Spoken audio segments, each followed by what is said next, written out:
c'est Cecil Rhodes qui a créé les structures de l'État sud-africain. C'est Cecil Rhodes qui a créé les deux États, Rhodes, Rhodésie du nord et Rhodes, Rhodésie du sud, maintenant qui s'appelle le Zimbabwe et le Botswana. C'est lui qui est à l'origine de ça. Un homme éminemment riche et qui a travaillé, entre autres, avec quelqu'un dont le nom est largement connu, c'est Nathaniel de Rothschild. Et ces gens-là avaient donc un projet planétaire. Bon.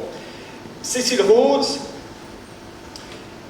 avait un but, l'État mondial. Mais il savait, il est mort en 1902, qu'il ne verrait jamais de ça de son vivant. Et il s'est dit, et c'est là où on voit toute l'intelligence du bonhomme, il faut recruter parmi les étudiants des hommes et des femmes. Alors, au début, c'était que des hommes, puis ça a été élargi à la gente féminine. Des hommes et des femmes dans le milieu étudiant, très intelligents, mais animés d'un esprit mondialiste. Et ces étudiants, exerçant telle ou telle profession, vont se retrouver dans le secteur militaire, économique, journalistique, les services de renseignement, et animés de cet esprit mondialiste, faire avancer la locomotive planétarienne vers un seul même but, un État mondial. Donc il pose les jalons en faveur du recrutement d'une élite dans les grandes universités anglo-américaines, et ensuite c'était à l'échelle planétaire. Et il va donc créer ce qu'on appelait les bourses d'études Cecil Rhodes. Il n'aura pas le temps de voir la chose se mettre en place, il meurt d'un cancer, et en fait ce sont ses collaborateurs anglais, Alfred Milner, il y a aussi Philip Kerr, il y a aussi Lionel Curtis, il y en a bien d'autres, mais je cite que ces trois-là, qui vraiment vont mettre en place à partir de 1904 le recrutement de la crème dans les universités anglo-américaines d'abord, puis ensuite dans tous les pays de la planète, de garçons et de filles très intelligents, mais animés d'une tournure d'esprit, d'une religion mondialiste. Et ces gens-là vont donc occuper les postes clés pour faire avancer la machine. Alors, je ne vais pas m'amuser à citer tous les noms de ceux qui ont été recrutés depuis 1904, mais je vous cite quelques noms archi connus. Bill Clinton, président des États-Unis, il a été de la promotion Cecil Rhodes en 1968. Vous avez eu le patron de l'OTAN, celui qui a bombardé la Yougoslavie en mars 1999, Wesley Clark, promotion dans les années 60, qui a été donc qui a bénéficié de la bourse d'études Cecil Rhodes. Et puis, il y a un homme qui a joué un rôle éminemment important dans la promotion du mondialisme. Donc je rappelle, le lancement des bourses d'études, c'est 1904. Un siècle plus tard, 2003-2004, vous avez les tentatives avec Giscard de mettre en place le traité Giscard, qui a été abandonné pour devenir traité de Lisbonne. J'en parlerai tout à l'heure.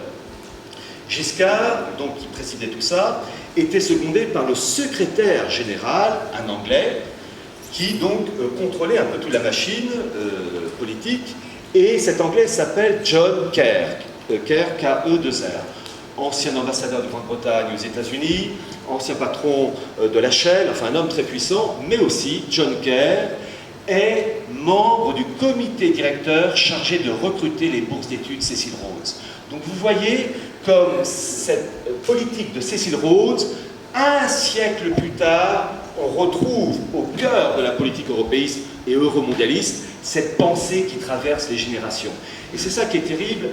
Pour comprendre notre époque, pour comprendre l'action, il faut se dire que ces choses-là remontent il y a longtemps. Je vais vous citer l'expression nouvel ordre mondial, gouvernance mondiale. Nouvel ordre mondial, on cite souvent l'expression de George Bush père, le fameux 11 septembre 1990. Le 11 septembre, c'est une date qui revient souvent. La pose de la première pierre du Pentagone, un 11 septembre, le supérieur des Jésuites au service de Jean-Paul II et de Benoît XVI, un Hollandais, Hans-Peter Kalvenbach, élu supérieur donc en 1983, un 11 septembre. Enfin bref, bon, il doit y avoir une raison peut-être. Il y a des dates fétiches dans l'esprit, dans la mystique mondialiste. Eh bien, l'expression nouvel ordre mondial, en fait, on la retrouve dans un bouquin de 1914. Un livre écrit par H.G. Wells, le fameux auteur anglais, qui a écrit un bouquin qui a été réédité en 1997, que vous pouvez acheter sur Amazon, qui s'intitule « La destruction libératrice », qui raconte donc, avant la Première Guerre mondiale, l'histoire d'une guerre planétaire, et les survivants décident, pour pouvoir arrêter la guerre, de créer un État mondial avec des blocs continentaux. Je crois que dans une bouquin, il y en a 10. Et dans ce livre, il est indiqué à un moment donné que les gens se réunissent pour mettre en place le nouvel ordre mondial. 1914. Donc c'est pour vous faire comprendre que ça n'a pas commencé il y a 3 ans, 5 ans, 10 ans. Les élites anglo-américaines et israélites, il faut le dire aussi, hein, Rothschild, quand il travaillait avec Cecil Rhodes, il contribuait à ça, eh bien, avaient déjà préparé et pavé le terrain, si je puis dire. Bon. Alors, ces élites anglo-saxonnes, et c'est ça qui fait leur force, et nous, Français, on est complètement à côté de la plaque, nous, on croit que le peuple souverain a le dernier mot. C'est Oscar Wilde qui disait « l'opinion publique n'existe que là où il n'y a pas d'idée ». Le peuple souverain, malheureusement, on se fout de son vote. Regardez en 2005, les Français et les Hollandais ont dit non au projet Giscard. Eh bien, ça a été adopté par la voie parlementaire, par Sarkozy. Et en fait, j'en parlerai tout à l'heure, c'est la fondation Bertelsmann qui est à l'origine de cette relance. Pourtant, le peuple souverain, il avait dit non, on prend la porte ou par la fenêtre. On a fait passer ce projet Giscard en traité de Lisbonne. Bon. La force des anglo-saxons et des Allemands, c'est de mettre en place des instituts, des think tanks. Il n'y a pas de traduction littérale en France, littéralement des réservoirs à penser, qui élaborent des documents, des rapports, qui vont ensuite nourrir les hommes politiques, peu importe l'étiquette, UMP, PS pour la France, ou la CDU ou la SPD pour les Allemands, ou les partis conservateurs et travaillistes pour les Anglais, peu importe, c'est interchangeable. Il faut surtout donner l'illusion qu'il y a une opposition, mais c'est factice. Et ces think tanks, littéralement, nourrissent la politique mondialiste. Alors, je ne vais pas m'amuser à vous citer tous les noms. Je vais vous citer quand même, enfin, tous les noms et vous expliquer tous les instituts. Je vais vous citer quand même quelques instituts pour vous donner une idée. Et puis pour ceux qui voudront aller plus loin, ils n'auront qu'à se précipiter après sur mes bouquins que je dédicacerai avec plaisir. La Société Fabienne, la Fabian Society. Qui connaît en France la Fabian Society, créée en 1883 par Béatrice et Sidney Webb. Il y avait aussi Georges Bernard Shaw, il y avait aussi H.G. Wells qui faisait partie de ce truc. La Société Fabienne. Alors Fabienne, ça vient du mot d'un nom d'un général romain qui s'appelait Fabius, rien à voir avec le rang. Hein. Bon. Fabius Cunctator, c'est-à-dire le temporisateur, c'est-à-dire ce général romain qui était en guerre contre Carthage, voulait appliquer la méthode des petits pas. C'est-à-dire que pour réussir, il ne faut pas les grandes aventures à la Napoléon, il faut aller lentement, doucement, mais de manière méthodique, on écrase. Bon. Et la Société Fabienne a repris cette politique des petits pas, mais quand on fait un petit pas, il n'y a plus jamais de pas en arrière. Donc c'est méthodique. L'objectif de cette Société Fabienne, qui recrute la crème de la classe politique anglaise, essentiellement travailliste, enfin de gauche. Mais vous savez, gauche-droite, ça n'a aucun sens. Hein. Je dis ça pour des raisons d'ordre pratique. Et donc, elle recrute la crème politique anglaise. L'objectif, c'est de faire une synthèse entre le socialisme et l'État-providence et le capitalisme, les lois du marché, pour créer ce qu'ils appellent une troisième voie. Or, c'est l'expression utilisée par Tony Blair. Tony Blair, membre de la Société Fabienne, de créer une société ni capitaliste, ni socialiste, mais une fusion, une synthèse des deux.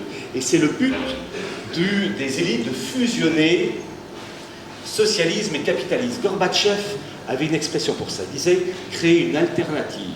Une alternative. Donc, fusionner les deux. Les hommes politiques anglais donc, font partie de cette Société Fabienne. Et cette Société Fabienne va avoir un rôle particulièrement important puisqu'elle va être à l'origine de la création en 1895 de la plus grande école économique au monde qui est la London School of Economics, qui d'abord a formé des Anglais en priorité, mais aussi en fait des étrangers, enfin des Français, des Allemands, des Américains, des Suédois, etc., des Danois.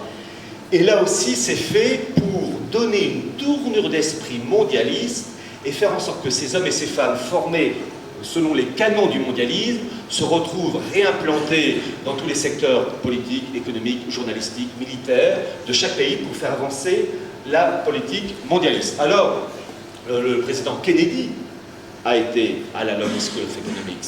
La reine du Danemark aussi.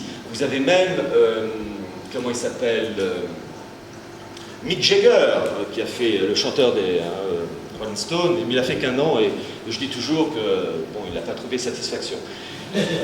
Mais même lui, il a fait un an à la London School of Economics. Il y a même aussi Romano Prodi qui a fait un détour, ses études à la London School of Economics. L'ancien Premier ministre canadien des années 80, Pierre Elliott Trudeau.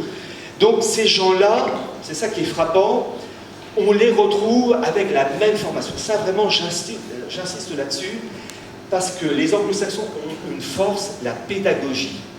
Recruter chez des jeunes gens et des jeunes filles de 18, 19, 20 ans, des garçons et des filles qui émergent du lot par leur intelligence et une tournée d'esprit qui va dans le bon sens. Lui, elle, et ensuite on accélère leur ascension sociale pour ensuite occuper les postes clés qui vont, comme par hasard, aller dans la même direction. Donc il faut vraiment être...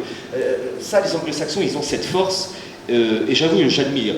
Parmi aussi ceux qui ont fait la London School of Economics, j'oubliais aussi nos amis à nous, George Soros, le fameux financier, vous savez, l'auteur de la création des Open Society en Europe centrale, et puis le prince des ténèbres qui a travaillé avec George Bush fils, Richard Pearl. Donc comme par hasard, ces gens-là, on les retrouve toujours au même poste. Alors, je ne vais pas pouvoir rentrer dans les détails, il y a des instituts qui jouent un très grand rôle, des instituts, les anglo-saxons, avant la guerre de 14, les anglo-américains se sont dit, il faut créer un institut, un club, quand je dis club, un centre de recherche, pour piloter tout ça. Et ce premier institut qui a été créé en 1910, il y a un siècle, s'appelait la Round Table. Et au lendemain de la Première Guerre mondiale, les anglo-saxons, les anglo-américains se sont rendus compte qu'il fallait affiner la politique mondialiste.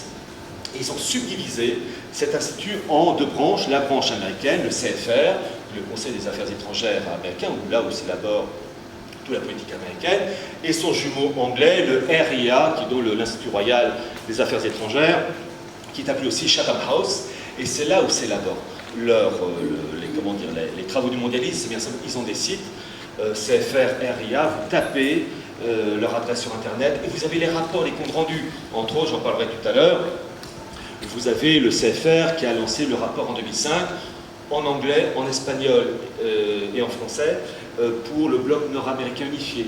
Voilà, ça a été lancé de la manière la plus officielle possible. Je peux vous raconter une anecdote. Je connais une personne qui un jour a eu l'occasion de déjeuner ou de dîner avec un membre, un diplomate français du Quai d'Orsay. On lui a demandé qu'en fait, est-ce que tu es au courant, en tant que diplomate, de la mise en forme du bloc nord-américain unifié? Et ben, un diplomate français, t'es pas au courant. Pas au courant. Ah bon? Oui, c'est sur le site du CFR. Ah, il n'en revenait pas. C'est ça qui est sidérant. C'est la diplomatie française. Je peux vous raconter rapidement une autre anecdote. C'est un général de l'armée de l'air qui m'a raconté l'histoire. Nous sommes en 1989, à la fin de l'année 1989. Le mur de Berlin, ça commence à trembler. Il y a des révoltes en RDA.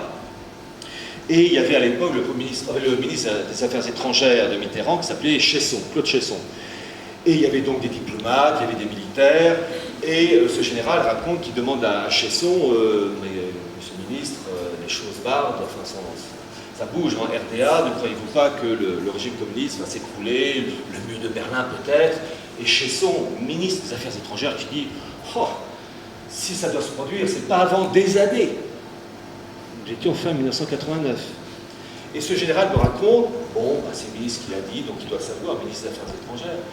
Et il me raconte, pensif, je regarde ma voiture, je m'assois, je mets la radio, il tourne le bouton et il tombe sur un flash spécial, le mur de Berlin vient de tomber.